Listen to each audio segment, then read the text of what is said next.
गुजरात के गवर्नर आचार्य श्री देवव्रत जी, गुजरात के लोकप्रिय मुख्यमंत्री श्रीमान भूपेंद्र भाई पटेल, कैबिनेट में मेरे साथी रेल मंत्री श्री अश्विनी वैष्णव जी,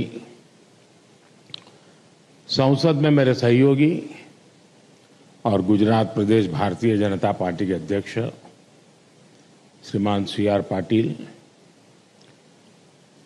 और देश के कोने कोने से जुड़े सभी गवर्नर श्री, आदरणीय मुख्यमंत्रीगण, सांसदगण, विधायकगण, मंत्रीगण, और मैं स्क्रीन पर देख रहा हूं मेरे सामने 700 से ज्यादा स्थान पर वहां के सांसद के नेतृत्व में, वहां के मंत्री के नेतृत्व में लाखों लोग आज इस कार्यक्रम में जुड़े हैं। शायद रेलवे के इतिहास में एक साथ हिंदुस्तान के हर कोने में इतना बड़ा कार्यक्रम कभी नहीं हुआ होगा।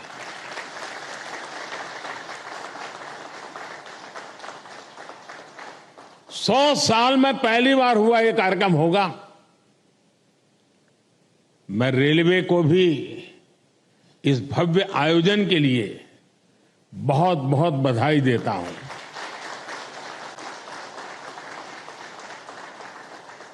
विकसित भारत के लिए हो रहे नवनिर्माण का लगातार विस्तार हो रहा है। देश के कोने कोने में परियोजनाओं का लोकार्पण हो रहा है, नई योजनाएं शुरू हो रही है। अगर मैं साल 2024 की ही बात करूं, 2024 आने मुश्किल से अभी 75 दिन हुए हैं 2024 के। इन करीब करीब 75 दिन में 11 लाख करोड़ रुपए से ज्यादा की परियोजनाओं का लोकार्पण और शिलान्यास हो चुका है। और अगर मैं पिछले 10-12 दिन की बात करूं, पिछले 10-12 दिन में ही 7 लाख करोड़ रुपए से ज्यादा की परियोजनाओं का लोकार्पण और शिलान्यास हुआ है। आज भी विकसित भारत की दिशा में देश ने एक बहुत बड़ा कदम उठाया। इस कार्यक्रम में अब यहां 1 लाख करोड़ रुपए से ज्यादा की परियोजनाओं का और लोकार्पण और शिलान्यास हुआ है। और आप देखिए, आज 85,000 करोड़ रुपए, 85,000 करोड़ रुपए से अधिक से सिर्फ और सिर्फ रेलवे के प्रोजेक्ट देश को मिले हैं। और इसके उपरांत समय का अभाव रहता है मुझे, विकास में मैं गति को धीमी नहीं होने देना चाहता, और इसलिए आज रेलवे के ही कार्यक्रम में एक और कार्यक्रम जुड़ गया है पेट्रोलियम वालों का। और दहेज में, गुजरात में दहेज में 20,000 करोड़ रुपए से अधिक की लागत से बनने वाले पेट्रोकेमिकल परिसर का भी शिलान्यास हुआ है। और ये प्रोजेक्ट हाइड्रोजन उत्पादन के साथ साथ देश में पॉलीप्रोपिलीन की डिमांड को पूरा करने में अहम भूमिका निभाने वाला है। आज ही गुजरात और महाराष्ट्र में एकता मॉल्स का भी शिलान्यास हुआ है। ये एकता मॉल्स भारत के समृद्ध कुटीर उद्योग, हमारे हस्तशिल्प, हमारा वोकल फॉर लोकल का जो मिशन है उसको देश के कोने कोने तक ले जाने में सहायक होगा और उसमें एक भारत श्रेष्ठ भारत की नींव को भी मजबूत होते हम देखेंगे। मैं इन परियोजनाओं के लिए देशवासियों को बधाई देता हूं और मैं मेरे नौजवान साथियों से कहना चाहता हूं, भारत एक युवा देश है, बहुत बड़ी तादाद में युवा रहते हैं देश में। मैं खास तौर पर मेरे युवा साथियों से कहना चाहता हूं, आज जो लोकार्पण हुआ है वो आपके वर्तमान के लिए है और आज जो शिलान्यास हुआ है वो आपके उज्जवल भविष्य की गारंटी लेकर के आया है। साथियों, आजादी के बाद की सरकारों ने राजनीतिक स्वार्थ को जिस तरह प्राथमिकता दी और उसकी बहुत बड़ी शिकार भारतीय रेल रही है। आप पिछले 2014 के पहले के 25-30 रेल बजट देख लीजिए। रेल मंत्री देश की पार्लियामेंट में क्या बोलते थे? हमारी फलानी ट्रेन का वहां स्टॉपेज दे देंगे, वहां हम डिब्बे 6 है तो 8 कर देंगे। यानी रेलवे, और मैं देख रहा था पार्लियामेंट में भी धप धप तालियां बजती थी।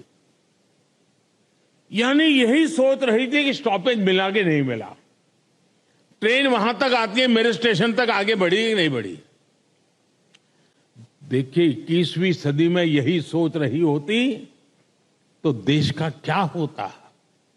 और मैंने पहला काम किया, रेल को अलग बजट से निकाल करके भारत सरकार के बजट में डाल दिया और उसके कारण आज भारत सरकार के बजट के पैसे रेलवे के विकास के लिए लगने लगे।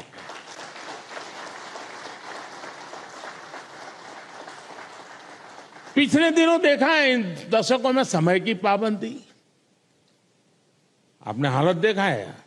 ट्रेन पर मेन लोग ये नहीं देखने जाते थे किस प्लेटफॉर्म पर कौन सी ट्रेन है, लोग ये देखते हैं कितनी लेट है। यही कार्यक्रम है घर से, क्योंकि उस समय मोबाइल तो था नहीं, स्टेशन पे जाकर के देखना कि भाई कितनी लेट है। रिश्तेदारों को कहते भाई रुके रहो, पता नहीं ट्रेन कब आएगी, वरना घर वापस जाकर के फिर आएंगे। ये रहता था। स्वच्छता की समस्या, सुरक्षा, सहूलियत, हर चीज पैसेंजर के नसीब पर छोड़ दी गई थी। 2014 में देश में आज से 10 साल पहले नॉर्थ ईस्ट के 6 राज्यों ऐसे थे जहां की राजधानी हमारे देश की रेलवे से नहीं जुड़ी थी। 2014 में देश में 10,000 से ज्यादा ऐसे रेल फाटक थे, 10,000 से ज्यादा, जहां कोई व्यक्ति नहीं था, लगातार एक्सीडेंट होते थे और उसके कारण हमारे होनहार बच्चों को, नौजवानों को हमें खोना पड़ता था। 2014 में देश में सिर्फ 35% रेल लाइनों का इलेक्ट्रिफिकेशन हुआ था। पहले की सरकारों के लिए रेल लाइनों का दोहरीकरण भी उनकी प्राथमिकता में ही नहीं था। इस परिस्थिति में हर पल कौन मुसीबतें झेल रहा था, कौन परेशानियों में पीसा जाता था?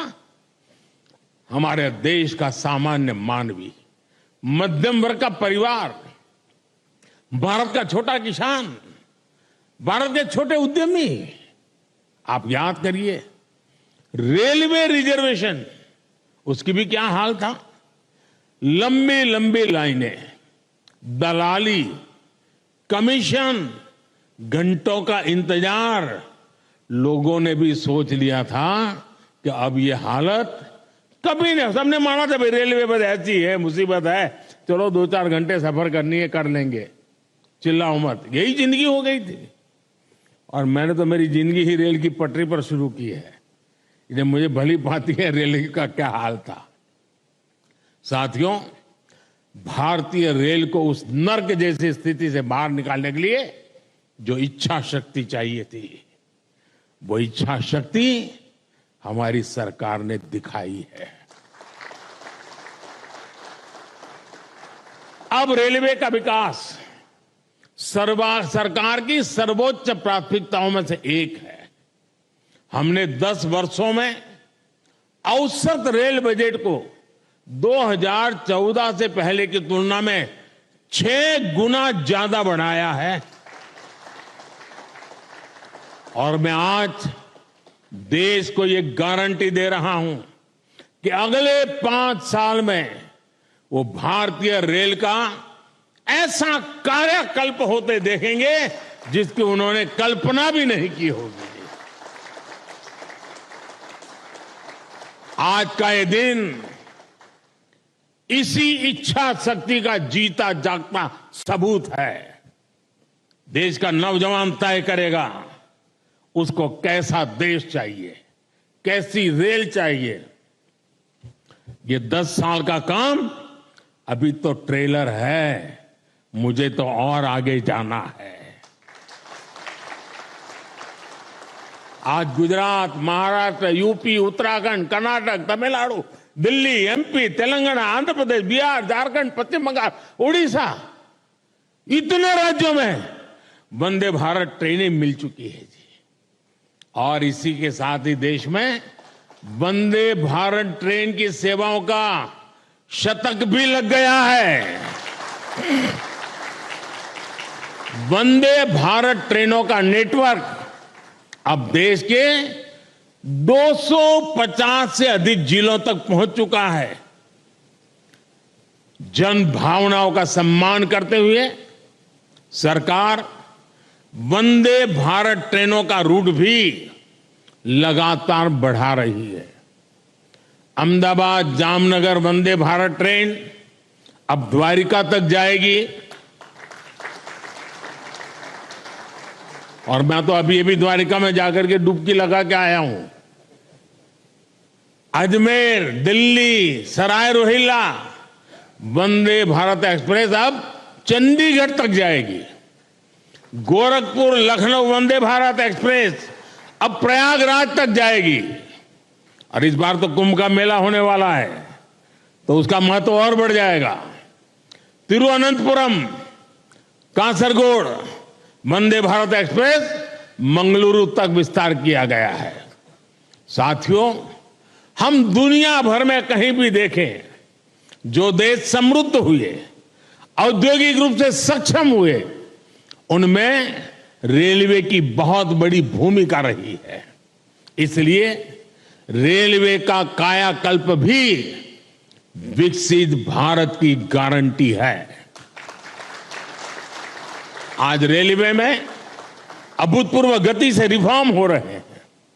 तेज गति से नए रेलवे ट्रैक्स का निर्माण, 1300 से ज्यादा रेलवे स्टेशनों का आधुनिकीकरण, वंदे भारत, नमो भारत, अमृत भारत जैसी नेक्स्ट जनरेशन ट्रेन, आधुनिक रेलवे इंजन और कोच फैक्ट्रियां, ये सब 21वीं सदी की भारतीय रेल की तस्वीर बदल रही है। साथियों, गति शक्ति कार्गो टर्मिनल पॉलिसी के तहत कार्गो टर्मिनल के निर्माण में गति लाई जा रही है। इससे कार्गो टर्मिनल बनने की गति तेज हुई है। लैंड लीजिंग पॉलिसी को और सरल किया गया है। लैंड लीजिंग प्रक्रिया को भी ऑनलाइन किया है। इससे काम में पारदर्शिता आई है। देश के ट्रांसपोर्टेशन सेक्टर को मजबूती देने के लिए रेलवे मंत्रालय के तहत गति शक्ति विश्वविद्यालय की स्थापना भी की गई है। हम निरंतर भारतीय रेल को आधुनिक बनाने और देश के कोने कोने को रेल से जुड़ने में जुटे हुए हैं। हम रेलवे से, नेटवर्क से मानव रहित फाटक समाप्त करके ऑटोमेटिक सिग्नलिंग सिस्टम लगा रहे हैं। हम रेलवे के 100% इलेक्ट्रिफिकेशन की तरफ बढ़ रहे हैं। हम सौर ऊर्जा से चलने वाले स्टेशन बना रहे हैं। हम स्टेशन पर सस्ती दवा वाले जन औषधि केंद्र बना रहे हैं। और साथियों, ये ट्रेनें, ये पटरियां, ये स्टेशन ही नहीं बन रहे, बल्कि इनसे मेड इन इंडिया का एक पूरा इकोसिस्टम बन रहा है। देश में बने लोकोमोटिव हो या ट्रेन के डिब्बे हो, भारत से Sri Lanka, Mozambique, Senegal, Myanmar, Sudan जैसे देशों तक हमारे ये प्रोडक्ट एक्सपोर्ट किए जा रहे हैं। भारत में बनी सेमी हाई स्पीड ट्रेनों की डिमांड दुनिया में बढ़ेगी तो कितने ही नए कारखाने यहां लगेंगे। रेलवे में हो रहे ये सारे प्रयास, रेलवे का ये कायाकल्प नए निवेश और निवेश से नए रोजगार की भी गारंटी दे रहा है। साथियों, हमारे इन प्रयासों को कुछ लोग चुनावी चश्मे से देखने की कोशिश करते हैं। हमारे लिए ये विकास कार्य सरकार बनाने के लिए नहीं, ये विकास कार्य सिर्फ और सिर्फ देश बनाने का मिशन है। पहले की पीढ़ियों ने जो कुछ भुगता वो हमारे नौजवानों और उनके बच्चों को नहीं भुगतना पड़ेगा, और ये मोदी की गारंटी है।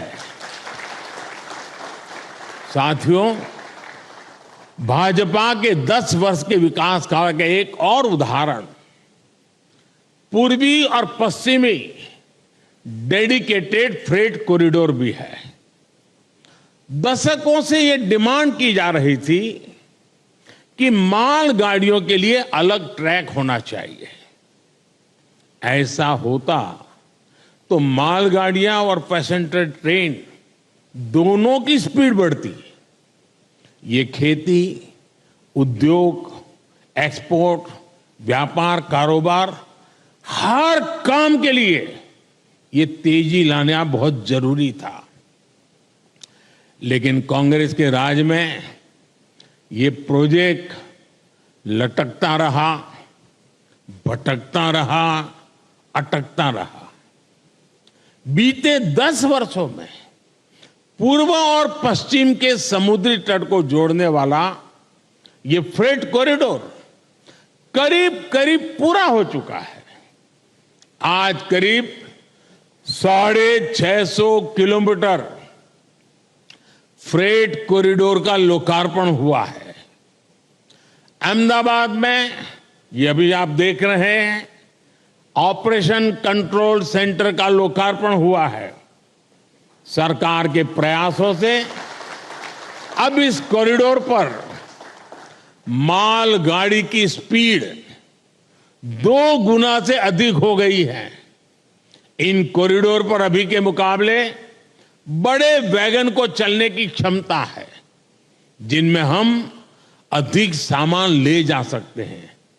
पूरे फ्रेट कॉरिडोर पर अब इंडस्ट्रियल कॉरिडोर भी विकसित किए जा रहे हैं।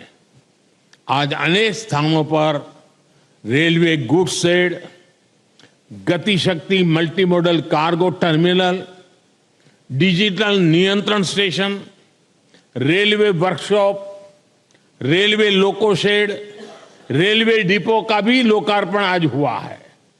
इसका भी बहुत सकारात्मक प्रभाव माल ढुलाई पर पड़ने ही वाला है। साथियों, भारतीय रेल को हम आत्मनिर्भर भारत का भी एक नया माध्यम बना रहे हैं। मैं वोकल फॉर लोकल का प्रचारक हूं, तो भारतीय रेल वोकल फॉर लोकल का एक सशक्त माध्यम है। हमारे विश्वकर्मा साथियों, हमारे कारीगरों, शिल्पकारों, महिला स्वयं समूहों के स्थानीय उत्पाद अब स्टेशन पर बिकेंगे। अभी तक रेलवे स्टेशनों पर वन स्टेशन वन प्रोडक्ट के 1500 स्टॉल खुल चुके हैं। इसका लाभ हमारे हजारों गरीब भाई बहनों को हो रहा है। साथियों, मुझे खुशी है कि भारतीय रेलवे आज विरासत भी विकास भी इस मंत्र को साकार करते हुए क्षेत्रीय संस्कृति और आस्था से जुड़े पर्यटन को भी बढ़ावा दे रही है। आज देश में रामायण सर्किट, गुरु कृपा सर्किट, जैन यात्रा पर भारत गौरव ट्रेनें चल रही है।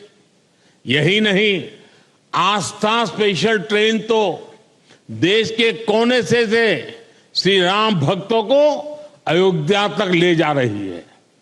अब तक करीब 350 आस्था ट्रेनें चली हैं और इनके माध्यम से 4.5 लाख से ज्यादा श्रद्धालुओं ने अयोध्या में रामलला के दर्शन किए।